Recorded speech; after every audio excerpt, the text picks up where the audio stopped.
Welcome to daily news analysis 7th August 2024.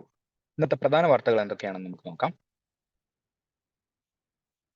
Bangladesh parliament dissolved, Yunus proposed as interim leader. നമുക്കറിയാം ഷെയ്ഖ് ഹസീന, ബംഗ്ലാദേശിന്റെ founding ഫാദറായ ഷെയ്ഖ് മുജിബുർ റഹ്മാന്റെ മകൾ, അടുത്തിടയ്ക്കായിട്ട് അവിടുത്തെ പാർലമെന്റ് എന്തായി, ഡിസോൾവ് ആയി. സോ GS2 ഇന്ത്യ ബംഗ്ലാദേശ് റിലേഷൻസും ഒക്കെ ആയിട്ട് ബന്ധപ്പെട്ട് ഇതൊരു ഇമ്പോർട്ടന്റ് ന്യൂസ് ആണ്. തൊട്ടടുത്തതായിട്ട് ഒരു എഡിറ്റോറിയൽ പേജിൽ ഒരു ആർട്ടിക്കിൾ ഉണ്ടായിരുന്നു, from hope to despair, Hasina developed an authoritarian streak as she stayed on in power. കഴിഞ്ഞ 15 വർഷമായിട്ട് ആ പവറിൽ നിന്നതിന്റെ ആ ഒരു ആധിപത്യത്തിൽ അതോറിറ്റേറിയൻ സ്ട്രീക്ക്. അപ്പം എന്താണ് ആ ഒരു അതോറിറ്റേറിയനിസം, അതാണ് അവർ താഴെ ഇറങ്ങാൻ കാരണം എന്നാണ് ആ ആർട്ടിക്കിളിൽ അതിനെക്കുറിച്ചുള്ള കാര്യങ്ങളാണ് പ്രതിപാദിച്ചിരിക്കുന്നത്. അടുത്തതായിട്ട് chief minister slams attempts to undermine CMDRF's credibility. News എടുത്തേക്കുന്ന CMDRF എന്താണ് അത് മനസ്സിലാക്കാനും കൂടെയാണ്. നമുക്കറിയാം വയനാട് ക്രൈസിസിനെ കുറിച്ച് നമ്മൾ കഴിഞ്ഞ ഇടയ്ക്കൊക്കെ ഡിസ്കസ് ചെയ്തു. സോ അതിന്റെ ഒരു ആഫ്റ്റർ മാത്തായിട്ട് CMDRF എന്താണ്, ആ ഫണ്ട് എന്താണെന്ന് നമുക്ക് നോക്കാം. സോ പിന്നെ ഒരു പ്രിലിംസ് ക്വസ്റ്റ്യൻ ഇൻക്ലൂഡ് ചെയ്തിട്ടുണ്ട്. So let's start. Bangladesh parliament dissolved, Yunus proposed as interim leader. നമുക്കറിയാം മുഹമ്മദ് യൂനസ് ഗ്രാമീൺ ബാങ്കിന്റെ ഒക്കെ ഫൗണ്ടറാണ്, നോബൽ പ്രൈസ് ലോറൈറ്റ് ആണ്. പാവപ്പെട്ടവരിലേക്ക് ആ ഒരു ബാങ്കിങ് ഇൻഫിൽട്രേഷൻ നടത്തി ആ ബാങ്കിങ്ങിന്റെ ഒരു ആവിർഭാവം ജനങ്ങളിലേക്ക്, താഴെത്തട്ടിലേക്ക് എത്തിക്കാൻ വേണ്ടി അദ്ദേഹത്തിന്റെ ഗ്രാമീൺ ബാങ്ക് എന്ന ആശയം ലോകം മുഴുവൻ പ്രചരിച്ചതിനെ കുറിച്ച് നമുക്കറിയാം. സോ ഇത് GS2 ഒരു ഇമ്പോർട്ടന്റ് ടോപ്പിക് ആണ്, ഇന്ത്യ ആൻഡ് ഇറ്റ്സ് നെയ്ബർഹുഡ്. പിന്നെ കൂടാതെ പ്രിലിംസിൽ കറന്റ് ഇവന്റ്സ് ഓഫ് ഇന്റർനാഷണൽ ഇമ്പോർട്ടൻസിലും ഇമ്പോർട്ടന്റ് ആയിട്ടുള്ള ന്യൂസ് ആണ്. Reasons behind Sheikh Hasina's exit. നമ്മൾ ഈ ആർട്ടിക്കിൾസിനെയൊക്കെ ജനറൽ ആയിട്ടാണ് നമ്മൾ നോക്കാൻ പോകുന്നത്. എന്താണ് അവിടെ സംഭവിച്ചിരിക്കുന്നത്, എന്താണ് ബംഗ്ലാദേശിന്റെ അഫക്ട് ചെയ്ത കാര്യങ്ങൾ, അതെങ്ങനെ ഇന്ത്യയെ അഫക്ട് ചെയ്യുന്നു, ആ കാര്യങ്ങൾ നമുക്ക് നോക്കാം. So reasons behind Sheikh Hasina's exit. Peaceful student demonstration evolving into a nationwide movement. അവിടെ സ്റ്റുഡന്റ് ഓർഗനൈസേഷനിൽ നിന്നാണ് ആ ഒരു ഡെമോൺസ്ട്രേഷൻ ഉണ്ടായിരിക്കുന്നത്. ആ ഒരു ആന്റി ഗവൺമെന്റ് ആയിട്ടുള്ള പ്രക്ഷോഭങ്ങൾ എവിടെ നിന്നാണ് സ്റ്റാർട്ട് ചെയ്തിരിക്കുന്നത്? ഒരു സ്റ്റുഡന്റ് ഡെമോൺസ്ട്രേഷനിലൂടെയാണ് സ്റ്റാർട്ട് ചെയ്തിരിക്കുന്നത്. The peaceful student protest against the freedom fighter reservation of 30% in civil services. നമുക്കറിയാം അവരുടെ ഒരു ബംഗ്ലാദേശ് ലിബറേഷൻ വാറിന്റെ ഒരു ചരിത്രത്തിനെ കുറിച്ചൊക്കെ അറിയാം. അതിനോട് ഏറ്റവും ചേർന്ന് പ്രവർത്തിക്കുന്ന ആളാണ് ഷെയ്ഖ് മുജീബുർ റഹ്മാൻ. അവരുടെ മകളാണ് ഷെയ്ഖ് ഹസീന എന്ന് പറയുന്നത്. സോ ആ ഒരു കോണ്ടെക്സ്റ്റിൽ നോക്കുമ്പോൾ freedom fighter reservation of 30% in civil services അത് കൊണ്ടുവന്നത് സ്റ്റുഡന്റ് ഓർഗനൈസേഷൻസ് നന്നായിട്ട് പ്രൊട്ടസ്റ്റ് ഉണ്ടാകാൻ ഒരു ഫ്യൂവലായി. പിന്നെ കൂടാതെ the attack on students by Awami League student wing, Awami ലീഗിന്റെ സ്റ്റുഡന്റ് വിങ്, അതായത് ഷെയ്ഖ് ഹസീനയുടെ പാർട്ടിയുടെ സ്റ്റുഡന്റ് വിങ്, ബംഗ്ലാദേശ് ഛത്ര ലീഗ്, അവര് അവരുടെ ബാക്കിയുള്ള സ്റ്റുഡൻസിനുള്ള അറ്റാക്കിനെ പറ്റി ഒരു റീസൺ ആയിട്ട് പറയുന്നുണ്ട്. പിന്നെ കൂടാതെ imposition of a strict curfew with a shoot on sight order. അപ്പം കുറച്ച് അതോറിറ്റേറിയനിസത്തിനെ കുറിച്ചാണ് ഇവിടെ പരാമർശിച്ചുകൊണ്ടിരിക്കുന്നത്. And labelling the demonstrations as Razakars, a term associated with collaborators during the 1971 war. അപ്പം 1971 വാർ അതുമായിട്ട് അസോസിയേറ്റ് ചെയ്ത് പറയുന്ന ഒരു ടേമാണ് റസക്കാസ് എന്ന് പറയുന്നത്. സോ അങ്ങനെയൊക്കെ ആയിട്ട് ആളുകളെ ഡെമോൺസ്ട്രേറ്റേഴ്സിനെ എന്താണ് റസക്കാസ് ഒക്കെ ആയിട്ട് ലേബൽ ചെയ്യുന്നത് കൊണ്ട് ആ ഒരു എന്താ ഒരു ഫുൾ പവർ ആ ഷെയ്ഖ് ഹസീനയിലേക്ക് വരികയാണ്. കാരണം ആ 15 years ഓഫ് സ്ട്രോങ് അതോറിറ്റേറിയൻ അല്ലെങ്കിൽ ആ സ്ട്രോങ് ആയിട്ടുള്ള ഒരു ഗവൺമെന്റ് അവിടെയുള്ള. സോ അതുകൊണ്ടാണ് അവർക്ക് ആ രീതിക്കുള്ള ഓർഡേഴ്സ് എടുക്കാൻ പറ്റുന്നത്. ആ ഒരു കോണ്ടെക്സ്റ്റ് ആണ് ഇവിടെ ഡിസ്കസ് ചെയ്തിരിക്കുന്നത്. അങ്ങനെ എന്തുണ്ടായി, സ്റ്റുഡന്റ് ഓർഗനൈസേഷനിൽ നിന്ന് പ്രൊട്ടസ്റ്റ് ഉണ്ടായി. സോ നെക്സ്റ്റ് എന്താണെന്ന് നമുക്ക് നോക്കാം. അടുത്ത ഒരു ഇതിനെ ഫ്യൂൽ ചെയ്യാനുള്ള ഒരു കാരണം എന്താണെന്ന് നോക്കാം. Slowing down of economic growth. അപ്പം Bangladesh made rapid economic progress under Sheikh Hasina's regime.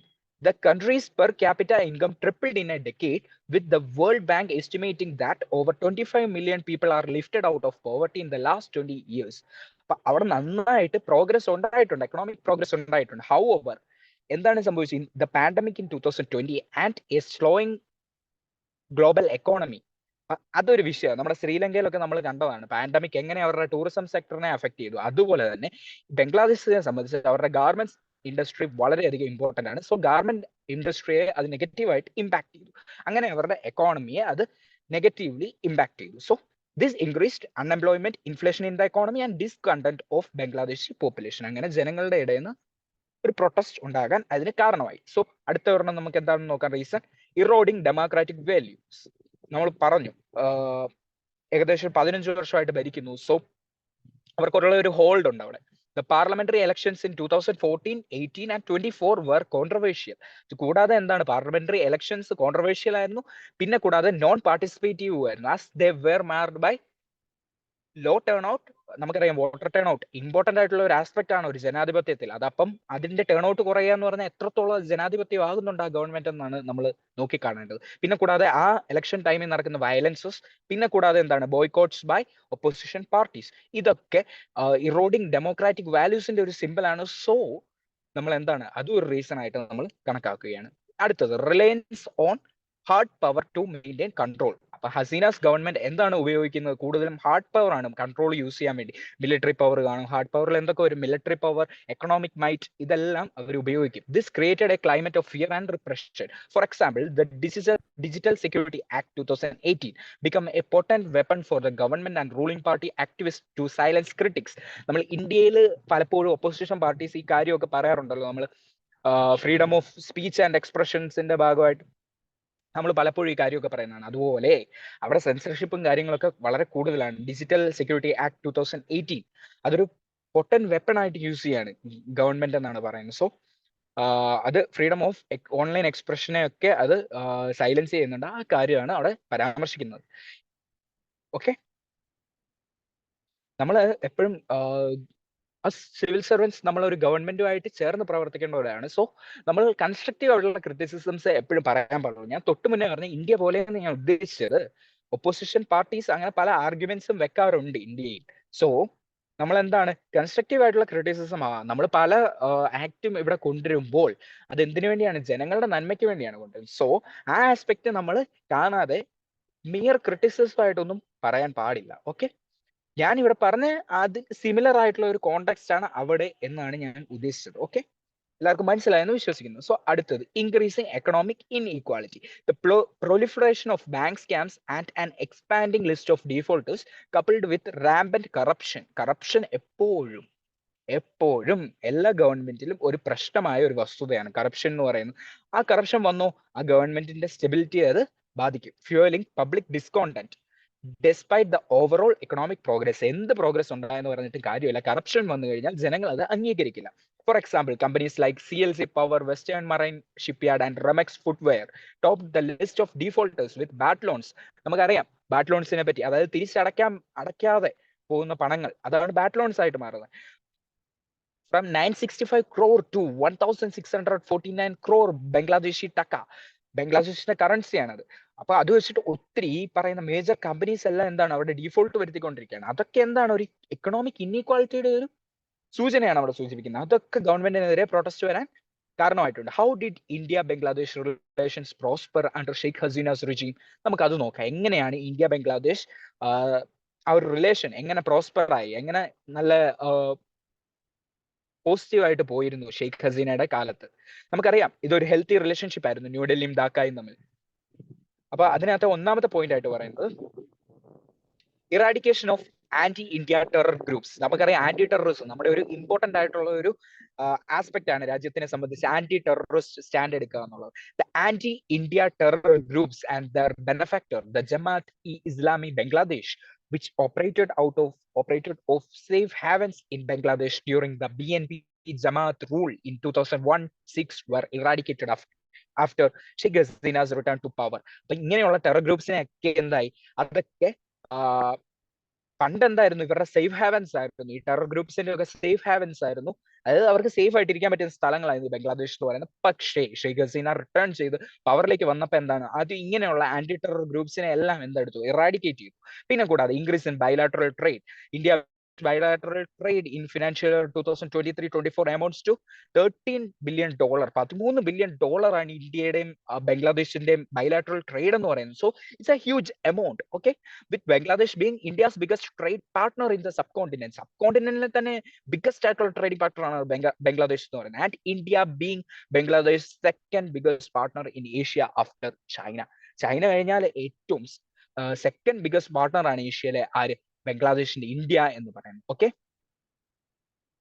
India provided duty-free quota access to Bangladesh on all tariff lines except tobacco and alcohol. അത് മാത്രം ഒഴികെ ബാക്കിയുള്ളതിനെല്ലാം എന്താ ഡ്യൂട്ടി ഫ്രീ കോട്ട ആക്സസ് കൊടുത്തിട്ടുണ്ട് ബംഗ്ലാദേശിന് under South Asian free trade agreement SAFTA എന്ന് പറയും since 2011.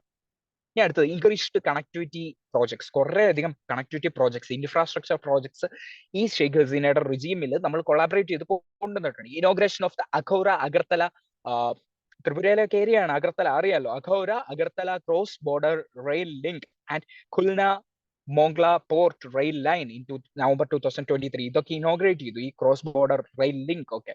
പിന്നെ കൂടാതെ എന്താ 5 operational bus routes between India and Bangladesh including connections from Kolkata, Agartala and Guwahati to Dhaka. Okay, അടുത്തതായിട്ട് agreement for the usage of Chittagong and Mongla ports, ബംഗ്ലാദേശിലെ ports ആണ് Chittagong, to ease the movement of cargo between mainland India and the north east. അപ്പൊ അതൊക്കെ നമുക്ക് use ചെയ്യാൻ പറ്റും. പിന്നെ കൂടാതെ India's extension of 3 lines of credit to Bangladesh നമ്മൾ എല്ലാ രാജ്യങ്ങൾക്കും കൊടുക്കുന്നുണ്ട്, അതുപോലെ ബംഗ്ലാദേശിനും കൊടുത്തിട്ടുണ്ട്, amounting $8 billion for the development of road, rail, shipping and port infrastructure. So നല്ലൊരു ഊഷ്മളമായ ബന്ധമാണ് ഇന്ത്യയും ബംഗ്ലാദേശും തമ്മിലുണ്ടായിരുന്നത്, especially in the field of infrastructure and connectivity.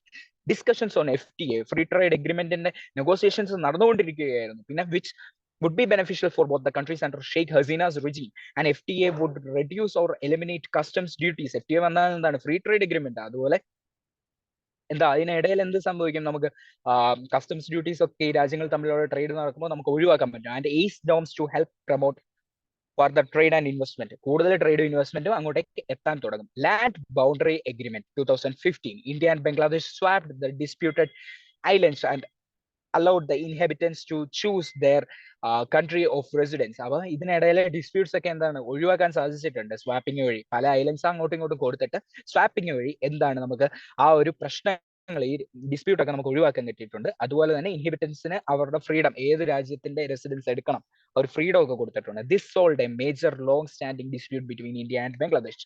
Energy corporation അടുത്ത ഒരു ഫീൽഡാണ്. ഇന്ത്യയും ബംഗ്ലാദേശും തമ്മിലുള്ള ഒരു എനർജി കോപ്പറേഷൻ എന്ന് പറയുന്നത് വൺ ഓഫ് ദ ഇമ്പോർട്ടന്റ് ആയിട്ടുള്ള ഒരു ഫീൽഡ് ഓഫ് കോപ്പറേഷൻ ആണ് energy corporation. Bangladesh nearly imports 2000 megawatts of electricity from India. India ഒത്തിരി അധികം ഇലക്ട്രിസിറ്റി എന്ത് കൊടുക്കുന്നുണ്ട്, അങ്ങോട്ടേക്ക് എക്സ്പോർട്ട് ചെയ്ത് കൊടുക്കുന്നുണ്ട്. ബംഗ്ലാദേശ് അത് ഇമ്പോർട്ട് ചെയ്യുന്നുണ്ട്. ഏകദേശം 2000 megawatts of electricity from India എന്നാണ് പറഞ്ഞിരിക്കുന്നത്. ഇത് India Bangladesh friendship pipe line അടുത്ത ഒരു ഇമ്പോർട്ടന്റ് ആയിട്ടുള്ള ഒരു മേജർ ആയിട്ടുള്ള ഒരു നമ്മൾ നോക്കിക്കാണേണ്ട ഒരു അച്ചീവ്മെന്റ് ആണ് India Bangladesh friendship pipeline എന്ന് പറയുന്നത്. Connecting Siliguri in West Bengal and Parbatipur in Bangladesh will transport 1 million metric tons per annum of high speed diesel to Bangladesh. അപ്പൊ ഫ്യൂവലും നമ്മൾ കൊടുക്കുന്നുണ്ട്. അതുപോലെ India Bangladesh friendship pipeline, so it's very important connecting West Bengal and Bangladesh. Okay, അടുത്തത് defence cooperation. India Bangladesh border of 4096 kilometers is the longest land boundary that India shares with any of its neighbors. One of the very important point ആണ് India-Bangladesh border ആണ് longest land boundary that India shares with any of its neighbors. India and Bangladesh conduct joint exercises like ഇത് പ്രിലിംസിൽ ചോദിക്കുക ഏതൊക്കെയാണ് joint exercise conduct ചെയ്യുന്നത്. ഇന്ത്യയും അതുപോലെ ആരാണ് ബംഗ്ലാദേശും. Exercise Sampriti ഉണ്ട്, അത് ആർമി കണ്ടക്ട് ചെയ്യുന്നതാണ്. പിന്നെ കൂടാതെ എക്സസൈസ് ബോൺഗോ സാഗർ ഉണ്ട്, അത് നേവി കണ്ടക്ട് ചെയ്യുന്നതാണ്. Okay, exercise Sampriti army conduct ചെയ്യുന്നു, exercise Bongosagar yes navy conduct ചെയ്യുന്നു.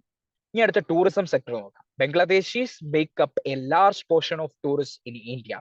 കൂടുതൽ ടൂറിസം വരുന്നത് എവിടുന്നാണ്?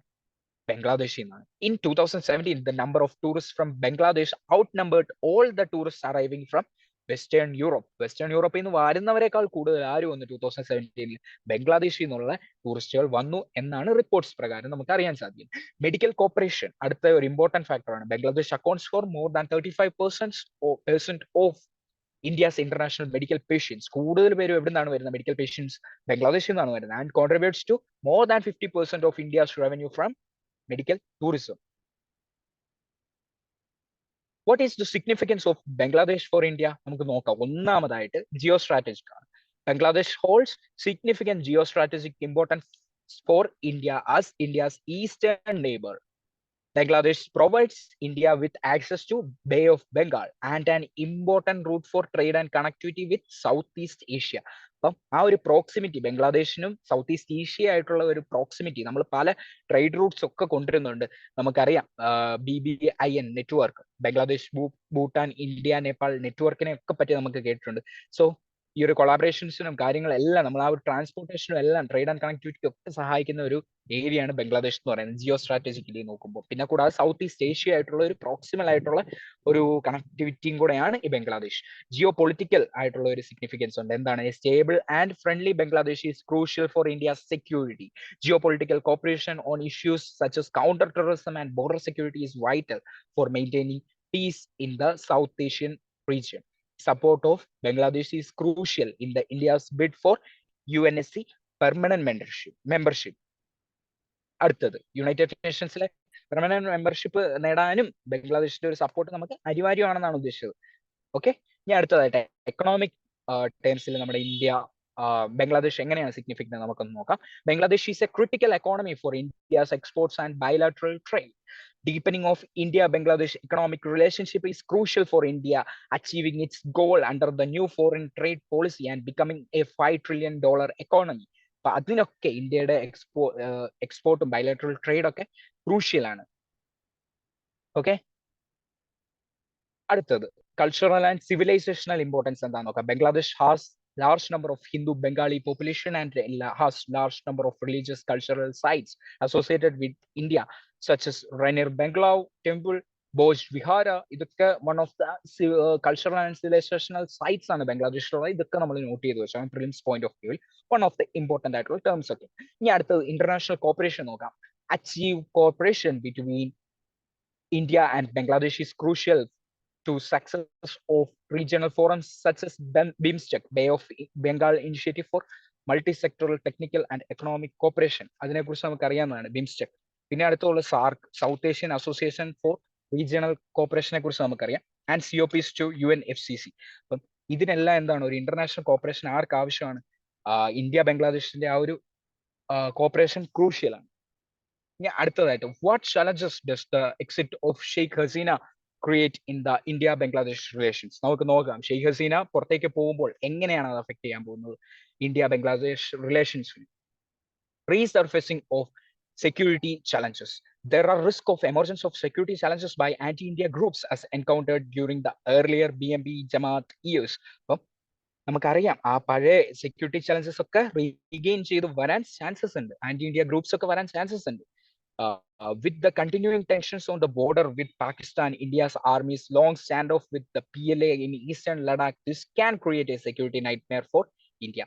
പിന്നെ threat to India's connectivity with the north ഈസ്റ്റും ആയിട്ടുള്ള ഒരു കണക്ടിവിറ്റിയും, നമുക്ക് ഹ്യൂജ് ആയിട്ടുള്ള ബൗണ്ടറി കിടക്കും, അതിലൂടെ നമുക്ക് നോർത്ത് ഈസ്റ്റിലേക്ക് കയറാൻ, നമ്മുടെ നോർത്ത് ഈസ്റ്റേൺ റീജിയനിലേക്ക്, അതും നമുക്ക് എന്താവുക, നമുക്ക് റെസ്ട്രിക്റ്റ് ആവുക. പിന്നെ ഞാൻ പറഞ്ഞു സൗത്ത് ഈസ്റ്റ് ഏഷ്യ അങ്ങോട്ടുള്ള ആക്സസ് ഒക്കെ കുറെ നമുക്ക് ആ ലാൻഡ് ഏരിയ എന്നുള്ള കുറെ ഭാഗങ്ങൾ നമുക്ക് കണക്ടിവിറ്റി വൈസ് നമ്മൾ നോക്കുവാണെങ്കിൽ കുറച്ച് റെസ്ട്രിക്ഷൻസ് വരും. നമുക്ക് ചിക്കൻ സ്നെക്ക്, അതായത് നമ്മുടെ വെസ്റ്റ് ബംഗാളിൽ നിന്ന് നമ്മുടെ ഒരു കൊറിഡോർ അറിയാലോ, സിക്കിം ആ ഏരിയയിലെ ഒരു കൊറിഡോർ, ചിക്കൻ സ്നെക്കിനെ കുറിച്ച് നിങ്ങൾക്ക് അറിയാം, ആ ഒരു ഏരിയ ചിക്കൻ നെക്ക് പോലെ ഇരിക്കുന്ന, അപ്പൊ ആ ഏരിയയിൽ കൂടെ മാത്രമായിട്ട് റെസ്ട്രിക്റ്റ് ആകും നമ്മുടെ നോർത്ത് ഈസ്റ്റിലേക്കുള്ള ആ ഒരു സഞ്ചാരം എന്ന് പറയുന്നത്. ഓക്കെ, പിന്നെ കൂടാതെ ജിയോ പാരഡൈസ്, പിന്നെ കൂടാതെ ലാസ്റ്റ് പറഞ്ഞേക്കുന്നുണ്ട്, with the Myanmar border remaining extremely volatile the source of untrust in India's north east will increase. അവിടെ എന്താണ് നമുക്കറിയാം, മ്യാൻമാർ ബോർഡറിൽ ഭയങ്കര, മ്യാൻമാറിലെ വിഷയങ്ങളും കാര്യങ്ങളും അറിയാം. ഓങ് സാങ് സൂചിയുടെ ആ ഒരു ഗവൺമെന്റ് താഴെ പോയി, അവിടെ ആര് വന്നു, മിലിറ്ററി ടേക്ക് ഓവർ ചെയ്തു. സോ അങ്ങനത്തെ അവിടെ ഒരു വോളറ്റൈലിറ്റി നിൽക്കുക. സോ ആ സമയത്ത് എന്താണ്, ആ ഒരു അൺട്രസ്റ്റ് കൂടും, നോർത്ത് ഈസ്റ്റിലുള്ള ആ ഇൻട്രസ്റ്റ് ഇവിടെ ഒരു പ്രശ്നം വരുമ്പോഴത്തേനും ശ്രമിക്കുക, അത് അവിടെ പ്രശ്നം വരും ഓട്ടോമാറ്റിക്കലി, ആ റീജിയനെ നെഗറ്റീവായിട്ട് ഇമ്പാക്ട് ചെയ്യും. പിന്നെ geo paradise, the bilateral trade and FTA, നമുക്കറിയാം ഇപ്പം നല്ലൊരു ട്രേഡ് റിലേഷൻസ് ഉണ്ട്, അതിനെയൊക്കെ നെഗറ്റീവായിട്ട് ഇമ്പാക്ട് ചെയ്യും. പിന്നെ deterioration of people ties, there are real risk of blowback from Bangladeshi people and the new power centres in Dhaka. So some of whom will carry past grudges against India. And India stands ഒക്കെ വരാൻ chances ഉണ്ട്. Geopolitical challenges ഉണ്ട്. Pakistan and China will see the political change in Bangladesh as an opportunity to challenge India's presence in the country and try to tar it with a pro-Hasina brush. Okay. ഇനി അടുത്ത ഒരു article ആയിരുന്നു CMDRF നെ പറ്റി. ചില ആളുകൾ അതിന്റെ credibility ഒക്കെ ക്വസ്റ്റ്യൻ ചെയ്തുള്ള കാര്യങ്ങളെ പറ്റിയൊക്കെ സംസാരിക്കുന്നു. ആ രീതിക്ക് അതിന് എഗെയിൻസ്റ്റ് ആയിട്ട് അതിന്റെ ജെനുവിനിറ്റി, അത് ജെനുവിൻ ആണ്, ക്രെഡിബിൾ ആണ്, ആ കാര്യങ്ങൾ നമ്മുടെ ചീഫ് മിനിസ്റ്റർ പറഞ്ഞതിനെ പറ്റിയുള്ള ഒരു ആർട്ടിക്കിൾ ആണ് ഇത്. ഓക്കെ, അതിന്റെ CMDRF നമുക്കറിയാം, it's credible and transparent. So അത് എന്താണ് CMDRFന്റെ ഡീറ്റെയിൽസ് ഒക്കെ നമുക്ക് നോക്കാം. അതെ, ഇത് CMDRFന്റെ സൈറ്റിൽ നിന്ന് തന്നെ എടുത്താണ്. Chief ministers distress relief fund. നമുക്ക് ഇപ്പൊ അടുത്തിടെയായിട്ട് നമുക്ക് എല്ലാവർക്കും അറിയാം, വയനാട് ക്രൈസിസ് വന്നപ്പോൾ നമ്മൾ എപ്പോഴും CMDRFലേക്ക് കോൺട്രിബ്യൂട്ട് ചെയ്യണം. ആ രീതിക്കുള്ള എല്ലാ കാര്യങ്ങളും, നമ്മൾ എല്ലാ സപ്പോർട്ടും എല്ലാവരും കൊടുക്കുന്നതാണെന്നും ആ കാര്യങ്ങളെല്ലാം നമുക്കറിയാം. CMDRFന്റെ ടെക്നിക്കൽ സൈഡ് നമുക്ക് നോക്കാം. എന്താണ് CMDRF? CMDRF, Chief Minister's Distress Relief Fund, is a public fund constituted for the purpose of giving relief in case of privation. Privation എന്താണെന്ന് താഴെ തന്നെ ഈ സൈറ്റിൽ കൊടുത്തിട്ടുണ്ട്. The term privation does not refer to ordinary cases of poverty. സാധാ poverty അല്ല പ്രൈവേഷൻ എന്ന് വിളിക്കുന്നത്. ഡെപ്രിവേഷൻ എന്നൊക്കെ കേട്ടിട്ടില്ലേ? ആ ഒരു ഇത് വെച്ചിട്ടാണ് പ്രൈവേഷൻ എന്ന് പറയുന്ന ടേം വന്നേക്കുന്നത്. But refers only to exceptional cases of real hardship due to sudden loss of income. പെട്ടെന്ന് ഒരു എക്സ്ട്രീം ഹാർഡ്ഷിപ്പ് വന്നിട്ട് സഡൻ ആയിട്ട് ഇൻകം ലോസ് ആയി, ഇൻകം സോഴ്സ് ഇല്ല അവർക്ക്, where the district collector is satisfied that financial assistance would be necessary. Collector satisfy ആയി, ഇദ്ദേഹത്തിന് ഒരു ഫിനാൻഷ്യൽ അസിസ്റ്റൻസ് ആവശ്യമാണ്. അതിനെയാണ് എന്ത് വിളിക്കുന്നത്? ആ ഒരു സ്ഥിതിയെയാണ്, ആ ഒരു നെഗറ്റീവ് സിറ്റുവേഷനെയാണ് എന്ത് വിളിക്കുന്നത്? പ്രൈവേഷൻ എന്ന് വിളിക്കുന്നത്. അപ്പം പ്രൈവേഷന്റെ സമയത്ത് റിലീഫ് കൊടുക്കുക. പിന്നെ and also to those affected by fire, flood, cyclone, sea erosion. Cyclone ഒക്കെ സംഭവിക്കുമ്പോൾ സീ എറോഷൻ നമുക്കറിയാം, കടലിന്റെ സൈഡിൽ താമസിക്കുന്നവരുടെ ബുദ്ധിമുട്ടുകൾ. And similar other calamities. Educational, cultural, and charitable institutions of a public nature which are affected by such calamities and whose financial position does not enable them to repair the damage caused to their poverty and bring them back to a normal condition are also eligible for financial assistance from the fund. ആർക്കൊക്കെയാണ്? Educational, cultural and charitable institutions of a public nature which are affected by such calamities and whose financial position does not enable them to repair the damage caused to their poverty. അവർക്ക് തന്നെ അവരുടെ ആ ഒരു financial സിറ്റുവേഷനിൽ നിന്ന് അവർക്ക് uplifted ആയിട്ട് വരാൻ പറ്റില്ല. അങ്ങനെയുള്ള സമയത്ത് അവരുടെ നോർമൽ കണ്ടീഷനിലേക്ക് വരാൻ പറ്റിയില്ലെങ്കിൽ they are eligible for financial assistance from the fund. Relief may also be provided from the distress relief fund for the workers thrown out of employment for the reason beyond their control in units not covered by employees state insurance schemes and employees provident fund schemes in the traditional sector alone. Financial assistance from this fund will be restricted to cases not covered by other special relief programs of the government. അപ്പം മറ്റ് സ്കീമുകളിൽ നിന്നൊന്നും financial assistance കിട്ടുന്നില്ലെങ്കിൽ അങ്ങനെയാണ് എന്ത് വരുന്നത്? അങ്ങനെയുള്ളവർക്ക് എന്തുവഴി അപേക്ഷിക്കാം? CMDRF fund വഴി നമുക്ക് എന്ത് ചെയ്യാം? അപേക്ഷിക്കാൻ സാധിക്കും.